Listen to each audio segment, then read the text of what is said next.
Canal design करने के लिए हम बेसिकली दो थ्योरीज का यूज़ करते हैं। एक होती है कैनेडीज थ्योरी और दूसरी होती है laces theory. Okay, Kennedy theory पहले आई थी, उसने कैनाल डिज़ाइन करने के कुछ तरीके बताए, कुछ बातें बताई, लेकिन उन बातों में बहुत सारे ड्रॉबैक्स थे, बहुत सारी कमियां थी। तो फिर लेसी आए, लेसी ने वो कमियां बताई कि क्या क्या कमियां हैं कैनेडीज की थ्योरी में, और फिर खुद की अलग से इसने थ्योरीज दी, अलग से इसने फॉर्मूले बनाए, बेड स्लोप, साइड स्लोप वगैरह वगैरह के बहुत सारे। और लेसिस ने क्या किया, 3 इंडिपेंडेंट इक्वेशंस दी खुद की। ये लेसिस ने क्या क्या इक्वेशन दी थी और वो इंपॉर्टेंट है एग्जाम पॉइंट ऑफ व्यू से, उससे क्वेश्चंस आते हैं और कैनेडी से भी आते हैं। तो ये वाला वीडियो मैंने अपलोड कर रखा है।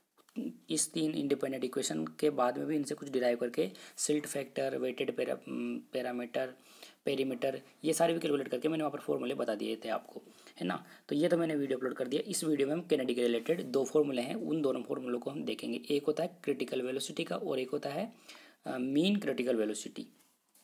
ओके, तो दोनों चीज़ों को हम इस वीडियो में देखेंगे। ये वीडियो यहाँ पर लिखा हुआ नहीं ऊपर, तो आप देखो यहाँ पर लिखा हुआ कैनेडीज थ्योरी के रिलेटेड है। पहला पॉइंट इसके रिलेटेड हम देख लेते हैं।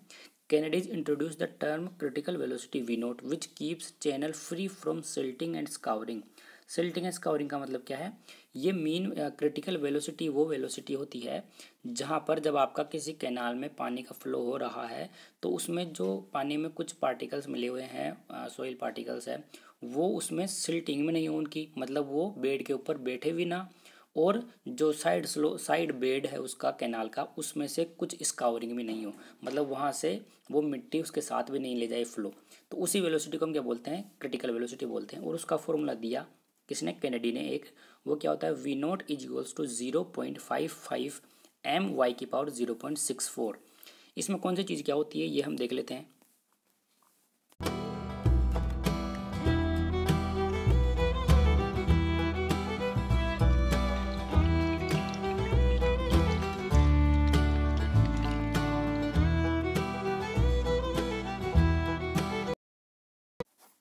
तो इस फॉर्मूले में सबसे पहले तो वी नोट है, उस वी नोट को हम क्या बोलते हैं, क्रिटिकल वेलोसिटी, और इसकी यूनिट किस में रहेगी, मीटर पर सेकंड में रहेगी। उसके बाद में बात आती है वाई की, तो वाई है डेप्थ ऑफ फ्लो, इसकी जो यूनिट है वो मीटर में रहेगी। और जो एम है वो क्रिटिकल वेलोसिटी रेशियो है।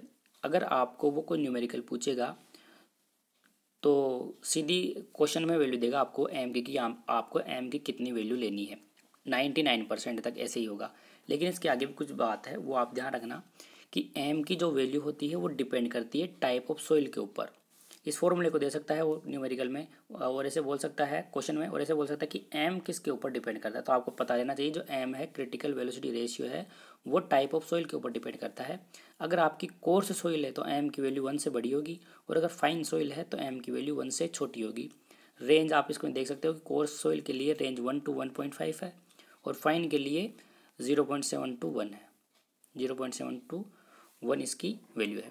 ठीक है, तो एक पॉइंट ये हो गया किसके रिलेटेड, क्रिटिकल वेलोसिटी के रिलेटेड। इसके बाद में आती है actual mean velocity. Okay, actual mean velocity के लिए हमें एक फॉर्मूला होता है इसको कटर इक्वेशन बोलते हैं, इसका भी यूज़ आता है। इस फॉर्मूले से ही हम क्या करते हैं, एक्चुअल मीन वेलोसिटी कैलकुलेट करते हैं। ये कटर इक्वेशन निकालने के लिए कैनेडी ने मेनिंग्स फॉर्मूला का यूज़ किया था, मेनिंग्स इक्वेशन का यूज़ किया था। मेनिंग्स इक्वेशन क्या है, ये है, यहाँ पर आप यूजिंग वैल्यू आर, ये छोड़ो ना, ये बस इतना ध्यान रखो।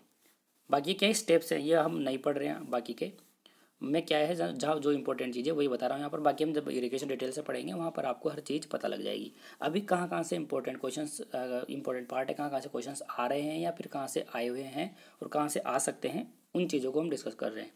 ठीक है, तो मेनिंग्स इक्वेशन क्या होती है, v equals to 1/n r⁴ s⁴ 1/2। देखो अब मैंने जब वीडियो अपलोड किया था लेसिस इक्वेशन के रिलेटेड, तो लेसिस ने 3 इंडिपेंडेंट इक्वेशन दी थी ना, तो उन तीनों इंडिपेंडेंट इक्वेशन में एक इक्वेशन थी जो ऐसी ही लगती थी जैसे कैनेडी वाली है, सॉरी जो मेनिंग्स इक्वेशन है। तो उसकी इक्वेशन क्या थी, वहाँ पर मैंने आपको इक्वेशन बताई थी, v equals to 10.8 r⁴ okay, और s⁴ 1/3 था। Okay, it looks like Manning's equation but it is not. ये मेनिंग्स इक्वेशन जैसी दिखती है लेकिन मेनिंग्स इक्वेशन नहीं है जो लेसी ने दी थी। लेसी ने 3 इंडिपेंडेंट इक्वेशन दी थी, आप वीडियो देख लो, मैंने अपलोड कर रखा है, अभी 1 दिन पहले ही अपलोड किया है, तो आप उसको देखो। तो उसमें 3 इंडिपेंडेंट इक्वेशन में से एक ये मेनिंग्स इक्वेशन जैसी दिखती है लेकिन मेनिंग्स इक्वेशन नहीं थी। ओके, मेनिंग्स इक्वेशन का यूज़ किसने किया था, कैनेडी ने किया था और उस मैनिंग्स इक्वेशन का यूज़ करके ही इसने कटर्स फॉर्मूला फाइंड आउट किया था। तो कटर्स फॉर्मूला किस लिए यूज़ करते हैं हम? एक्चुअल मीन वेलोसिटी के लिए यूज़ करते हैं। और ये फॉर्मूला क्या है? v is to 23 plus 0.00155 divided by S. Okay, ये एस है और ये ऊपर 5 है। Okay, plus 1/n divided by 1 plus 23 plus 0.00155 divided by S है ये। Okay, multiplied by n upon root under R, फिर कंप्लीट में ब्रैकेट, उसके बाद में रूट अंडर आर एस। ये कंप्लीट फॉर्मूला क्या है आप इसको देख लो, आपको इजीली विजिबल होगा। ये फॉर्मूला है, इसको हम क्या बोलते हैं? कटर्स इक्वेशन बोलते हैं। अब इसमें कौन सी चीज़ क्या है ये भी आपको पता होना चाहिए।